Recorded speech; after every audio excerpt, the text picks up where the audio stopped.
बच्चों देखो, थोड़ा फोन डिस्टर्ब हो गया था। अब देखो दूसरा ट्राइंगल कौन सा है, ये वाला ONF2 और F2A2B2 में ये भी सिमिलर है। यहाँ पे देखो ये परपेंडिकुलर है 90 डिग्री और ये 90 डिग्री, इसका ये दोनों कोण बराबर है, इसका ये वाला एंगल इसके एंगल के बराबर है। ये दोनों एक दूसरे को काट रही हैं, ये वर्टिकल ऑपोजिट है, ये आपस में बराबर है। ठीक है, तो तीसरा कोण भी बराबर होगा, तो ये क्या है, आपस में समरूप है या सिमिलर है। जब समरूप हैं तो क्या हो जाएगा, उसी तरह से इस ट्राइंगल का ये वाली साइड अपॉन ये वाली साइड, यानी ON अपॉन A2B2, ठीक है, ON अपॉन A2B2 बराबर OF2 अपॉन इसकी F2A2, OF2 अपॉन F2A2। समझ रहे हो, ये ट्राइंगल और ये ट्राइंगल आपस में समरूप हैं, तो इसकी ये वाली साइड अपन ये वाली साइड ON अपॉन A2B2 बराबर ये वाली साइड इसकी OF2 अपॉन F2A2। अब यहाँ देखो ON अपॉन A2B2, यहाँ भी ON अपॉन A2B2, ये सेकंड इक्वेशन हो गई।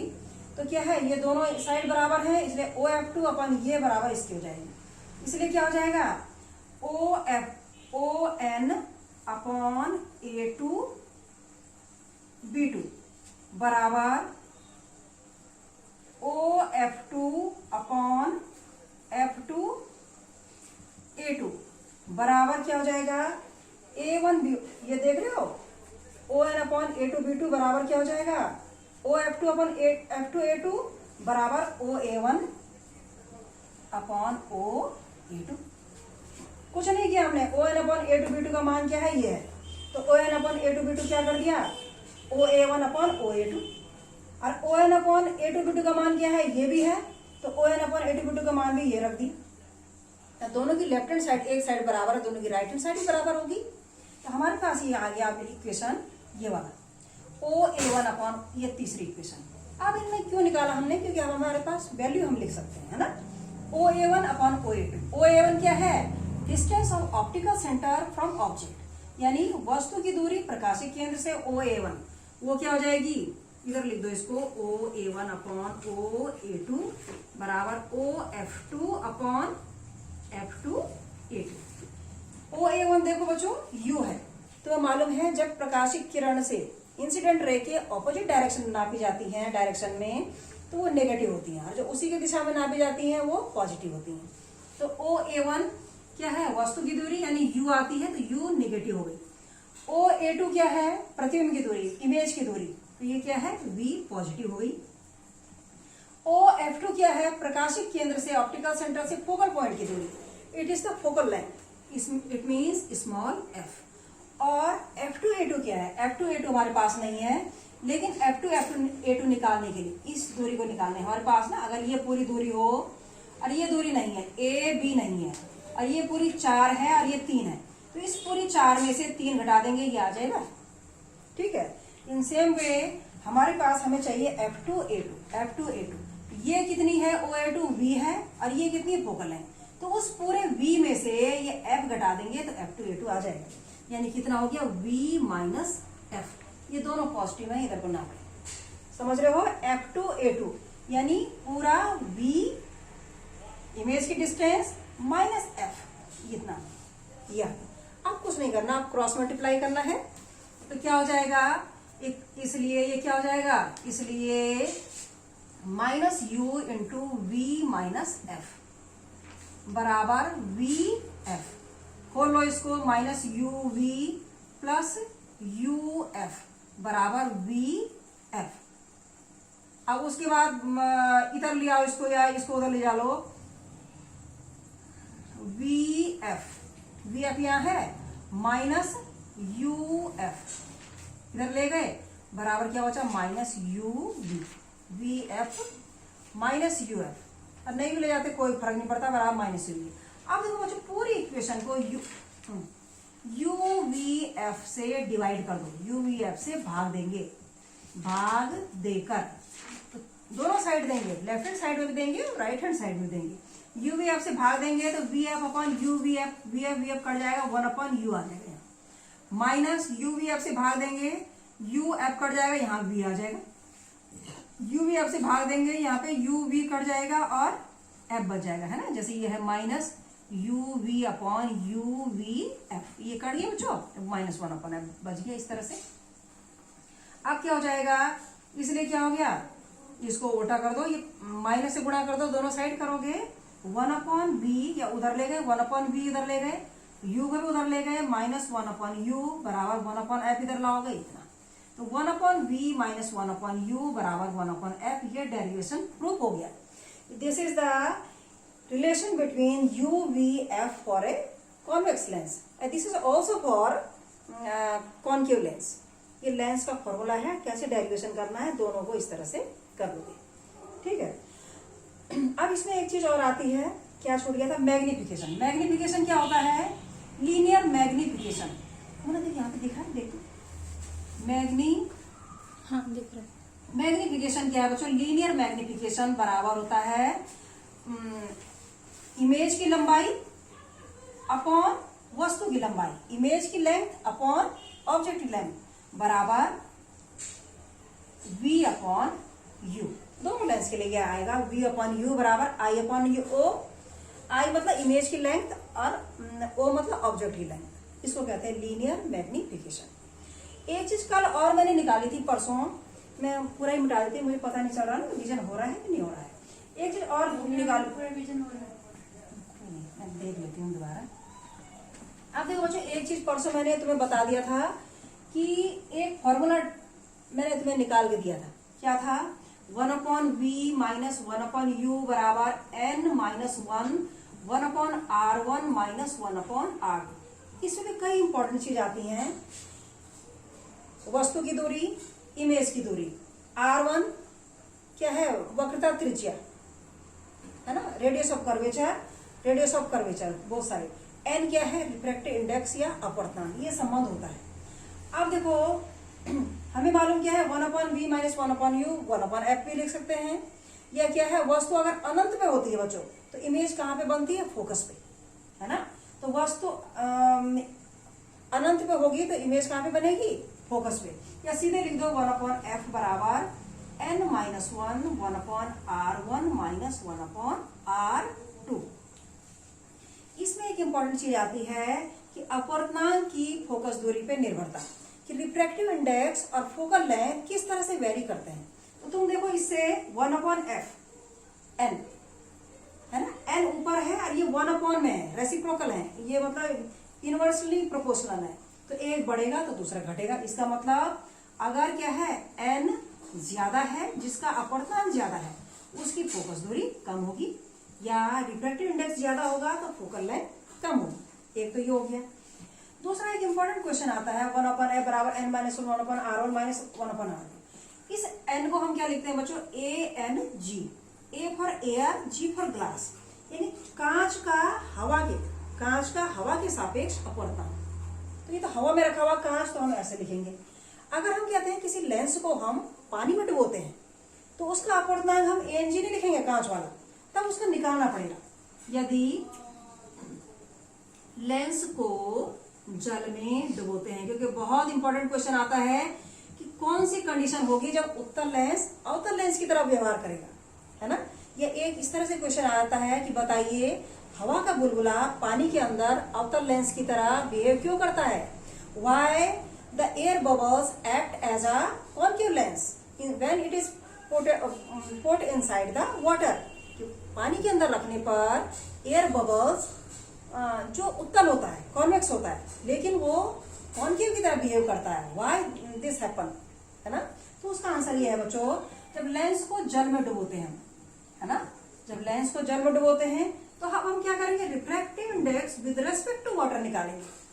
हमारे पास जो कांच है हवा में रखा है, तो क्या होता है, ANG निकालते हैं, कांच का हवा के सापेक्ष, refractive index of glass with respect to air, कांच का हवा के सापेक्ष अपवर्तनांक। लेकिन उसी कांच को लेंस को जब हम पानी में डुबोते हैं तो हम क्या निकालेंगे, WNG, यानी refractive index of glass with respect to water, कांच का पानी के सापेक्ष अपवर्तनांक। वो क्या होगा, ANG अपॉन ANW, ऐसे निकलेगा। जो कांच का अपवर्तनांक होगा लेंस का हवा में, और जो पानी का अपवर्तनांक होगा हवा के सापेक्ष, ठीक है। अगर द्रव ऐसा है बच्चों, वैसे जल है, हम कह रहे हैं लेकिन अगर कोई द्रव है, कोई भी द्रव, पानी है या कोई और लिक्विड है, उसका रिफ्रैक्टिव इंडेक्स ज्यादा है, if ANW is greater than ANG।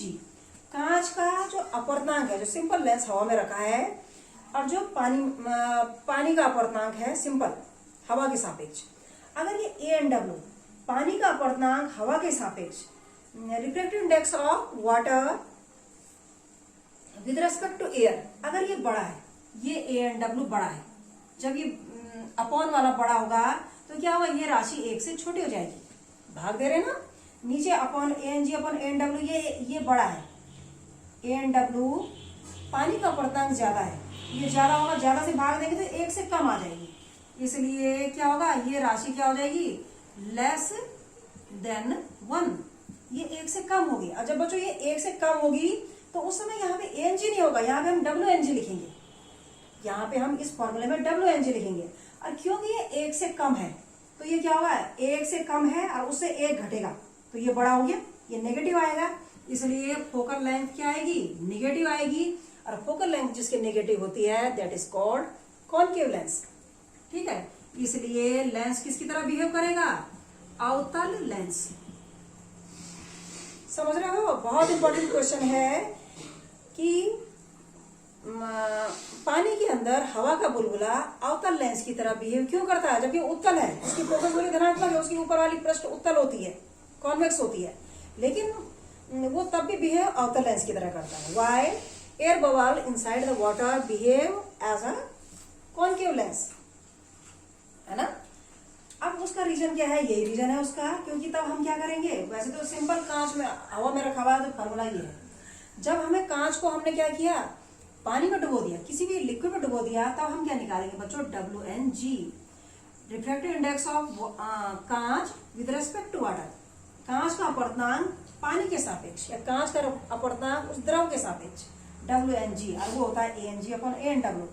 अगर ये पानी का अपवर्तनांक ज्यादा है, अपॉन में ज्यादा है, तो ज्यादा से भाग देंगे तो कम आ जाएगी 1 से, जब ये 1 से कम आएगी तो अब ये n की जगह ये नहीं रखी हमने, ये रखा हुआ है, ये जब 1 से कम आ रहा है, यानी ये 1 से कम आ रहा है, यानी ये 1 से कम आ रहा है। ठीक है, लेंस को पानी में डुबोने पर जो उत्तल लेंस है, कॉन्वेक्स है, ये 1 से कम आ रहा है, उससे एक घटाएंगे तो ये नेगेटिव आएगा, जो नेगेटिव आएगा तो ये फोकल लेंथ आ रही है, फोकल लेंथ नेगेटिव हो जाएगी, और नेगेटिव फोकल लेंथ किसकी होती है बच्चों, अवतल लेंस की। ठीक है, इसलिए उत्तल लेंस होते हुए भी वो अगर ऐसे पानी में डुबाया जाता है जिसका अपवर्तनांक लेंस के पदार्थ के अपवर्तनांक से ज्यादा है, अगर पानी का अपवर्तनांक ज्यादा है तो क्या होगा, वो उत्तल लेंस होते हुए भी अवतल लेंस की तरह बिहेव करेगा। Because of this air bubble which is a convex lens, है ना, whose upper surface is convex, it behaves as a, it act as a concave lens when it is immersed in a water whose refractive index is greater than glass। ठीक है, कि हमारे पास उत्तल होते हुए भी वो लेंस अवतल की तरह बिहेव करता है, उसकी फोकस दूरी नेगेटिव हो जाती है, क्योंकि जिस पानी में हम उसे डुबो रहे हैं उसका अपवर्तनांक उससे ज्यादा है, तो पानी का अपवर्तनांक ज्यादा है तो उत्तल लेंस अवतल की तरह बिहेव करेगा। बहुत इंपॉर्टेंट क्वेश्चन है ये हो गया। और क्या था इसमें, कुछ छोड़ गए थे ना, पूरा चैप्टर खत्म हो रहा है, ये हो गया, ये हो गया। अच्छा, एक होती है क्षमता, क्षमता होती है पावर। ठीक है, पावर P से डिनोट करते हैं इसको 1/f, जब फोकस दूरी मीटर में है। सिंपल क्वेश्चन आएगा कि किसी लेंस की क्षमता और फोकस दूरी में क्या संबंध है, तो क्षमता बराबर 1/, फोकस दूरी, जब फोकस दूरी मीटर में है। ठीक है, अब फोकस दूरी की मात्रक मीटर है या सेंटीमीटर है, पर यहाँ पे मीटर लेना पड़ेगा इस फॉर्मूले में। और क्षमता का मात्रक क्या होगा, डायोप्टर, डायोप्टर, इसको D से दिखाते हैं। कि अगर हमारे पास एक क्वेश्चन आता है कि किसी लेंस की फोकस दूरी कितनी है, 10 है, 10 सेंटीमीटर है, उसकी क्षमता निकालो, है ना। इफ एक न्यूमेरिकल आता है, इंपॉर्टेंट है ये न्यूमेरिकल भी, इफ पावर, अच्छा पावर निकालनी है, पावर क्या होगी, जब किसी लेंस की फोकस दूरी 10 सेंटीमीटर है तो तुम फॉर्मूला लगाओगे P = 1/f, जब फोकस दूरी मीटर में है बच्चों 1/, आप देखो 10 सेंटीमीटर दी हुई है, इसको मीटर में बदलोगे तो 100 से भाग दोगे, समझ रहे हो, 100 सेंटीमीटर बराबर 1 मीटर, तो क्या मीटर में बदलना है इसको, तो 1 सेंटीमीटर बराबर क्या होगा 1/100 मीटर। ठीक है, तो कितना हो जाएगा ये 0.01 मीटर। तो यहाँ पे क्या हो गया 10 सेंटीमीटर बराबर 10 से गुणा हो जाएगा 0.1 मीटर। ठीक है, अब 100 से भाग दिया 10/100 हुआ तो कितना हुआ 0.1 मीटर। तो इतना डायोप्टर ये हो जाएगी कैपिटल डी से। ठीक है, इसी तरह से कॉन्वेक्स उत्तल की फोकस दूरी धनात्मक होगी, अवतल की ऋणात्मक, कॉन्वेक्स की पॉजिटिव, कॉनकेव की नेगेटिव। उसी तरह से क्षमता भी, पावर भी कॉन्वेक्स की पॉजिटिव और कॉनकेव की नेगेटिव हो जाएगी। ठीक है, ये छूट गया था। अब एक चीज और आता है इसमें, ये चैप्टर खत्म हो रहा है, छोटी छोटी चीजें हैं ये। समतुल्य lens, equivalent lens, equivalent lens, फिर मैं न्यूमेरिकल करा दूंगी, रोज का रोज पढ़िए। इक्विवेलेंट लेंस इसको कहते हैं समतुल्य लेंस हिंदी में। समतुल्य लेंस क्या है बच्चों, अगर हम दो लेंस लेते हैं, है ना, एक लेंस ना रखा हो, यहाँ पे दो लेंस रखे हुए हो, चाहे वो चिपका के रखे हैं, चाहे वो एक दूसरे से दूरी पे रखे हुए हैं, और इमेज यहाँ पे बन रही है, कितनी दूरी पे बन रही है, माना बात 50 सेंटीमीटर पे बन रही है। ठीक है, तो अगर दो लेंसों से, चाहे वो पास पास रखे हैं या दूर दूर रखे हैं, कोई तरह का भी लेंस है, इमेज यहाँ पे बन रही है। अब उसको हम हटा देते हैं, दो लेंसों को हटा दें, उनकी जगह कोई एक लेंस रख दें, तब भी इमेज यहाँ पे बन रही है और उतनी ही बड़ी बन रही है, उसका आवर्धन भी उतना ही है। कि if the image formation is at a same distance and magnification is also same, then this is called equivalent lens. समझ रहे हो, उन दो को हटा के हमने, जिन दो से इमेज 50 सेंटीमीटर में बन रही थी और 5 सेंटीमीटर लंबी बन रही थी, उन दो की जगह हमने एक लेंस रख दिया, चाहे वो पास थे चाहे दूर थे।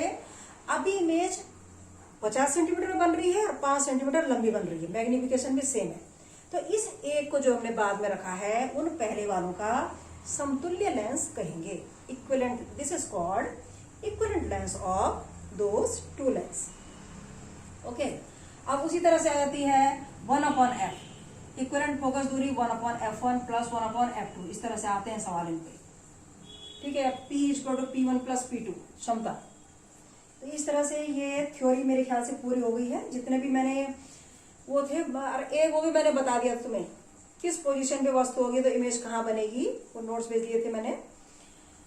मुझे लग रहा पूरा लेंस हो गया है। उत्तल का तुमने अवतल की तरह होगा। ठीक है, अब इसके न्यूमेरिकल होंगे, क्वेश्चन आंसर में भेज दो। Okay, wish you happy Diwali to all of you.